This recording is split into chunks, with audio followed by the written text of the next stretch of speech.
Bismillahirrahmanirrahim. Assalamualaikum warahmatullahi wabarakatuh.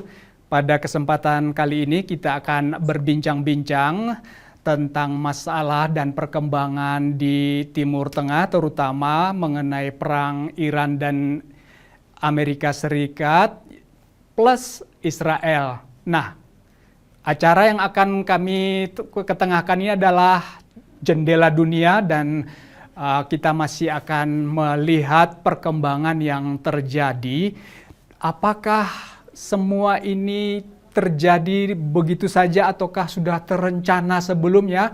Saya di sini Saleh Lapadi sebagai jurnalis IRIB akan berbincang-bincang dengan Bapak Dr.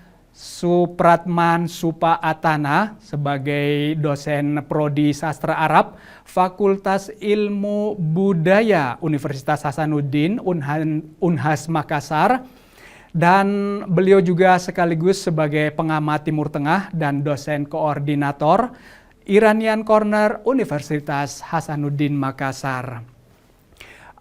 Sebagai pembuka, apa yang bisa Anda ketengahkan terlebih dahulu tentang perang yang terjadi di mana Amerika dan Israel mengagresi Iran di akhir bulan Februari ini? Ya, tentu masyarakat internasional terkejut ya, terutama masyarakat Muslim secara umum dan lebih khusus lagi masyarakat Indonesia. Tentu ini sesuatu yang tragis betul ya bagi dunia Islam. Ya tidak disangka-sangka bahwa akhirnya Amerika dan Israel yang memang sudah lama dan bahkan tidak pernah berhenti dalam kebijakan mereka untuk menyerang Iran, yang memang pada akhirnya kita juga saksikan serangan itu pada bulan Februari 2026. Ya ini begitu mengejutkan karena ikon dan simbol bangsa Iran dan saya kira juga kaum Syiah, Ayatullah Ali Khamenei akhirnya wafat ya. Ya. Dan itu sesuatu yang betul-betul tragis ya bagi masyarakat Muslim, terutama Muslim Syiah. Ya ini sangat menyedihkan ya. Ya. Tetapi inilah kenyataan yang dalam akal sehat masyarakat Muslim Syiah ini pasti terjadi ya, pasti terjadi, dan kejadian itu ya tidak mesti melemahkan, bahkan itu menjadi suatu trigger, suatu kenyataan yang akan membangkitkan semangat yang berlipat-lipat dari masyarakat Muslim untuk mempertahankan haknya, membela tanah airnya, dan menunjukkan identitas diri dan juga proud, kebanggaan, harkat dan martabat sebagai hamba Tuhan yang selalu berdiri dan tegak di atas jalan hak, walaupun kemudian pertaruhannya adalah jiwa, harta, dan seluruh yang dimiliki oleh masyarakat Muslim. Jadi peperangan itu memang sesuatu yang sudah diprediksi sih, tapi sekali lagi karena momentum itu adalah wafatnya Ayatullah Ali Khamenei sebagai rahbar dan juga sebagai marja' takrid bagi masyarakat Syiah, itu suatu hal lain yang tentu semakin melipat gandakan kesedihan dan apa namanya kondisi yang dialami oleh masyarakat Muslim, terutama masyarakat Syiah dan terkhusus lagi masyarakat Iran.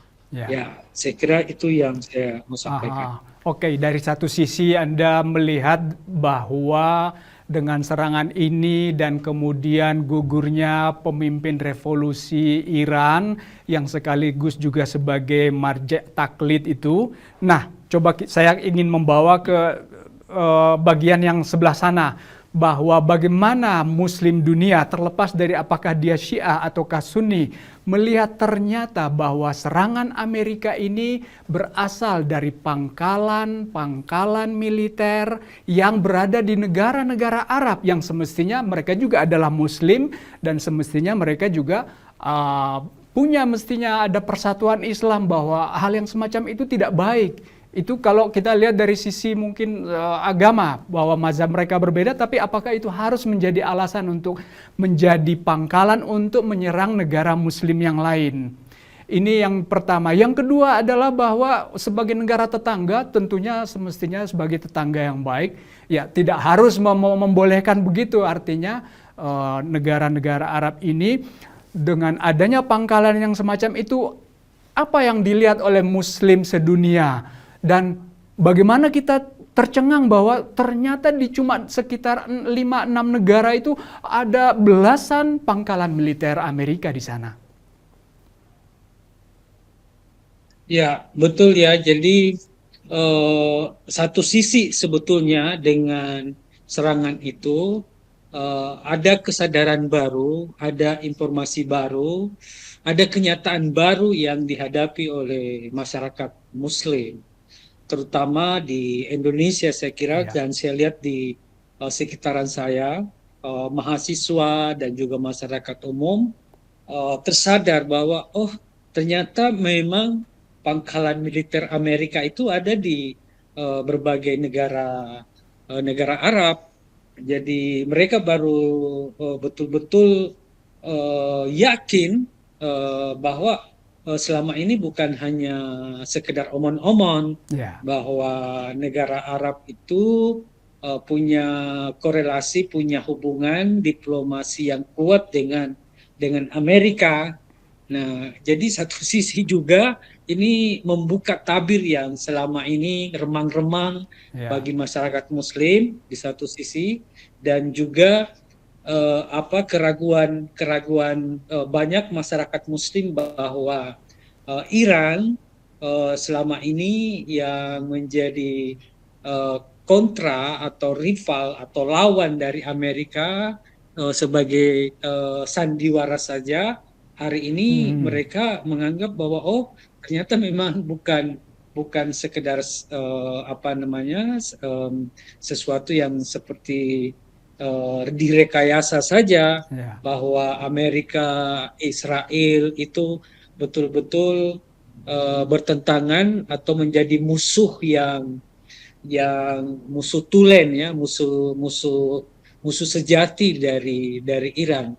Jadi selama ini ada semacam keraguan atau menganggap hanya sebagai retorika belaka bahwa Iran dan Israel itu hanya berpura-pura bermusuhan. Dengan kenyataan hari ini mereka yakin bahwa ternyata itu bukan pura-pura, betul-betul Iran dan Israel itu memang satu sama lain bermusuhan. Nah, itu satu sisi, dan sekaligus menunjukkan sebagai fakta yang terang benderang bahwa negara-negara Arab ini memang secara legitimate memberikan dukungan, secara sah memberikan dukungan kepada Amerika dan Israel dengan adanya pangkalan militer Amerika di negara Arab tersebut. Nah, kenyataan itu membuat masyarakat Muslim di Indonesia tersadar bahwa ya memang negara Arab punya hubungan yang baik dengan Amerika dan Israel. Selama ini Ya. mereka nonton di TV tapi kayaknya tidak yakin. Nah, nanti setelah melihat ini bahwa UAE, Emirat Arab memberikan uang di negaranya untuk Amerika melancarkan serangan kepada Iran. Jadi setidaknya bahwa kalau menurut Anda tadi, dalam pandangan opini publik Indonesia sekarang mulai lebih jelas nih bahwa negara-negara Arab yang sebenarnya berkolaborasi dengan Amerika Israel ketimbang selama ini bayangan bahwa Iran yang punya hubungan tersembunyi dengan Amerika dan Israel. Oke, dari sisi itu, dari sisi opini publik, namun dari sisi mungkin strategi hubungan internasional, hubungan regional, apakah negara-negara Arab itu diuntungkan dengan perang yang terjadi ini? Saya kira tidak ya, karena malah kemudian apa namanya negara Arab pertama tentu ikut membiayai sebetulnya apa yang dilancarkan oleh Amerika. Jadi malah kemudian negara Arab rugi secara finansial dengan peperangan ini.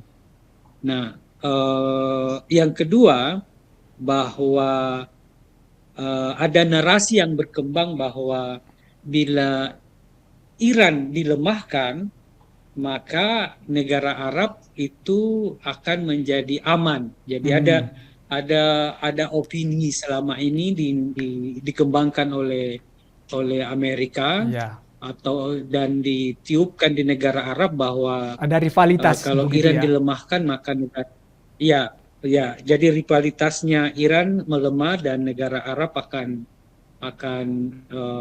lebih berkuasa. Nah, malah kemudian kenyataannya itu tidak, karena tentu saja kenyataannya Amerika tidak pernah lepas untuk selalu menekan negara-negara manapun. Selama ini kita sudah diberikan fakta bahwa pada kenyataannya negara yang menjadi menjadi sahabat atau menjadi binaan ataukah underbow Amerika itu tidak pernah betul-betul lepas dari cengkraman tidak pernah akan berkembang secara maksimal. Itu selalu menjadi di bawah patronasi Amerika. Jadi itu salah besar anggapan bahwa ketika Iran dilemahkan maka dengan itu negara Arab menjadi kuat. Malah seharusnya mereka sadar bahwa ketika bersama-sama dengan Iran, bekerja sama dengan baik, maka mereka bisa saling mendukung untuk saling menguatkan. Oleh karena itu, saya punya ada sedikit malah semestinya kalau saya misalnya ya sebagai negara-negara Arab, saya berharap bahwa Iran lebih kuat. Untuk apa? Supaya saya juga ada nilai tawar terhadap Amerika. Hampir seperti kasus-kasus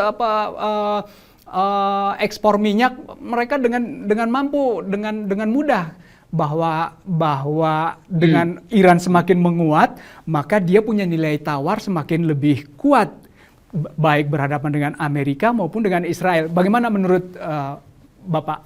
Ya, saya kira itu ya, hubungan simbiosis mutualisme dengan mereka semakin punya daya, maka posisinya semakin kuat di hadapan mereka. Jadi salahnya selama ini karena mereka salah persepsi lah, salah berpikir Mhm. tentang bagaimana menghadapi Amerika. Saya kira itu adalah tidak terlepas dari sejarah masa lalu yang apa namanya, beberapa negara-negara Arab memang selama ini mendapat dukungan, Ya. support yang maksimal dari Amerika untuk baik dalam hal mencapai kekuasaan maupun stabilitas negara mereka. Jadi selama ini selalu mereka menganggap bahwa Amerika ini adalah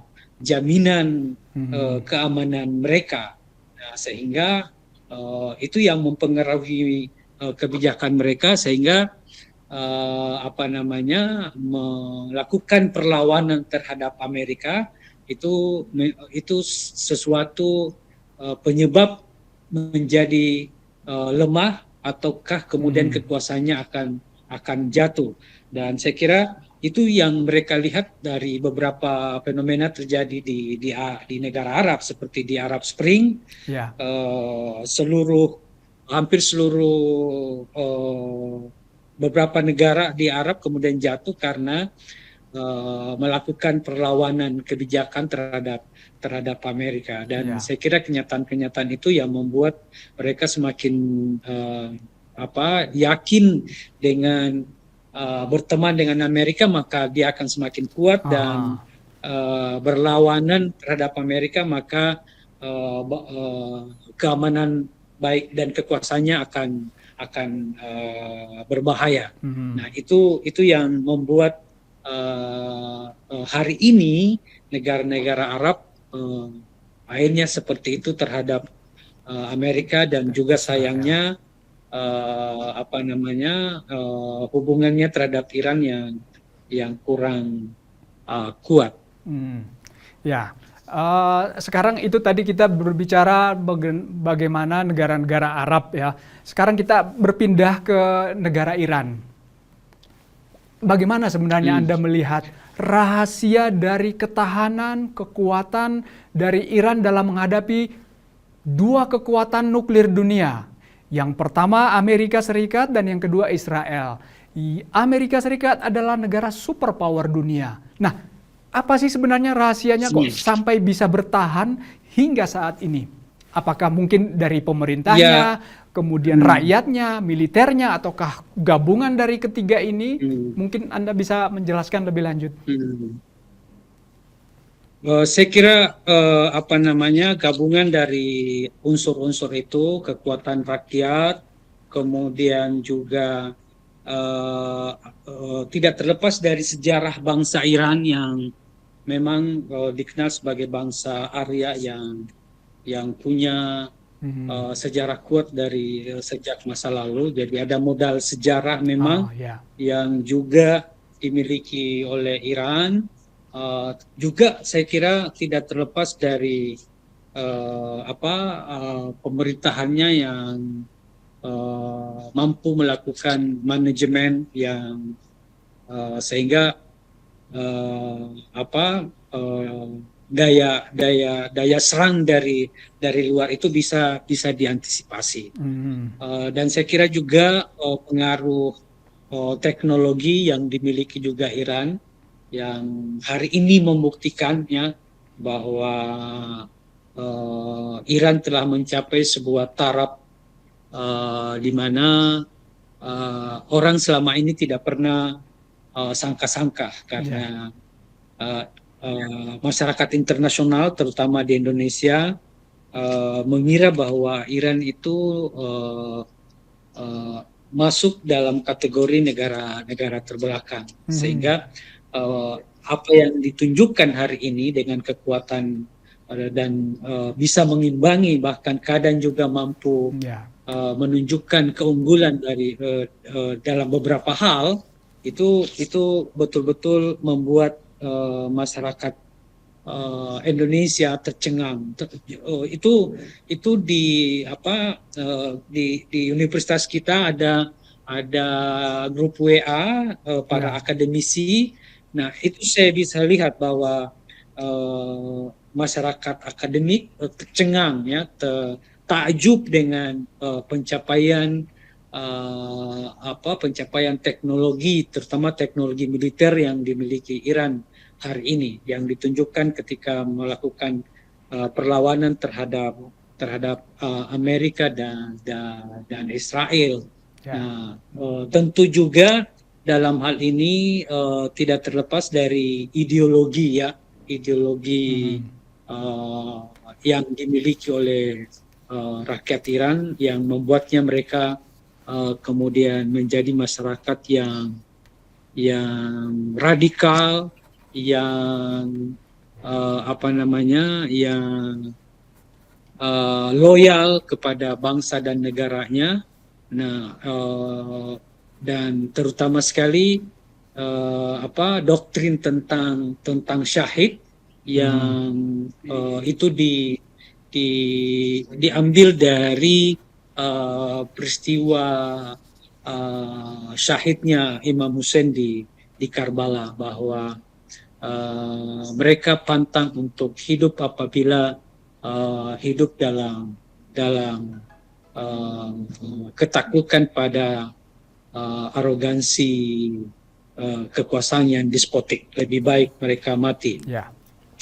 Nah, ini yang saya kira begitu menyatu dengan masyarakat Iran, sehingga hari ini menunjukkan patriotisme yang tentu beda ketika kita misalnya compare dengan negara-negara lain seperti yang terjadi di Venezuela, yang kemudian tidak menunjukkan solidaritas yang tinggi terhadap apa yang terjadi dengan pimpinannya, katakanlah presidennya. Beda dengan Iran ketika Ayatullah Ali Khamenei syahid, malah kemudian masyarakat Iran tumpah ruah ke jalan raya untuk menyatakan dukungan kepada pemerintah dan siap mempertaruhkan segalanya untuk menjaga independensi, menjaga harkat dan martabat negaranya. Okay. Jadi faktor-faktor itu ya yang saya kira faktor dari masyarakat itu sendiri, kemudian pemerintah, kemudian masalah ideologi ya, dan juga tidak terlepas dari perkembangan teknologi dan juga kekuatan militer. Saya kira perlu juga disinggung kekuatan militer, termasuk saya kira manajemen ekonomi yang dikelola di ekonomi resistensi di Razawi yang dikelola di Imam Ridho ya. Perekonomian yang dikelola oleh lembaga-lembaga di bawah Yayasan Imam Ridho, yang itu dengan pengelolaan ekonomi secara konvensional, secara yang dikenal dalam dunia modern. Saya kira ada perbedaan dalam pengelolaan ekonomi yang itu lalai dari analisis dunia, sehingga ketika mereka mencoba menganalisis Iran secara ekonomi dengan sistem konvensional, ya tentu itu akan menjadi gagap untuk menerangkan kenapa kemudian Iran dalam hitungan mereka yang katanya kolaps, akhirnya pada hari ini tetap bertahan. Saya kira menarik, itu salah satu dari manajemen. Menarik tadi ya menyebutkan tentang konsep ekonominya yang seperti itu. Jadi secara kerangka besar sebenarnya Iran telah berhasil menghadapi dunia superpower dunia yang selalu dengan kerangka klasik, sementara Iran dengan asimetrisnya dia berusaha menghadapi mereka baik di tingkat militer maupun di tingkat pemerintahan, bahkan sekarang Anda menyebutkan di tingkat ekonomi bahwa selain terjadi desentralisasi, tidak hanya terpusat pada pemerintah, tetapi lembaga-lembaga yang lainnya yang besar seperti pengelolaan dari Imam Ridho itu sendiri mampu membangun ekonomi Iran dari bawah. Ya, iya, saya kira itu yang tidak bisa dipahami oleh masyarakat internasional dalam hal pengelolaan ekonomi. Misalnya pusat-pusat di Qum, di Sayyidah Ma'suma, di mana masyarakat punya apa namanya, punya kontribusi dan memberikan sedekahnya, memberikan ini kepada Sayyidah Ma'suma, kemudian dikelola oleh lembaga Sayyidah Ma'suma, dan itu disalurkan kepada masyarakat. Nah, itu yang tidak pernah dijangkau oleh analisa ekonomi konvensional di dunia internasional, sehingga itulah yang membuat mereka gagal. Salah satunya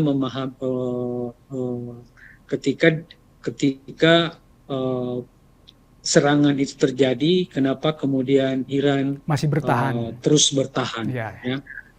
Oke, sebagai mungkin kita bisa menutup pembahasan ini karena Anda sebagai salah seorang pakar sastra Arab, apakah Iran dalam perang ini, katakanlah kita tidak akan mengatakan mungkin menang, tapi sampai saat ini Iran masih bertahan. Apakah Iran juga memenangi narasi perang baik di dunia Arab ataukah di dunia Muslim ataukah secara global?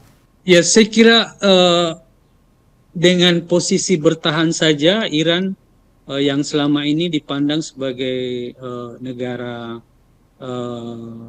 dalam konsep dunia internasional sebagai negara berkembang, dengan bertahan saja itu sudah menunjukkan sebagai sebuah kemenangan.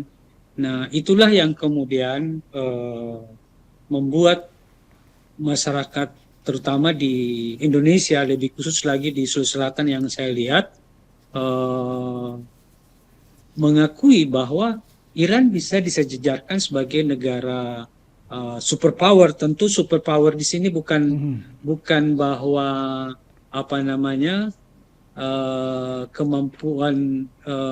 kemampuan atau kekayaan atau kekuatan yang dimiliki sekarang ini sama dengan negara-negara Cina, kemudian Rusia dan Amerika itu sendiri.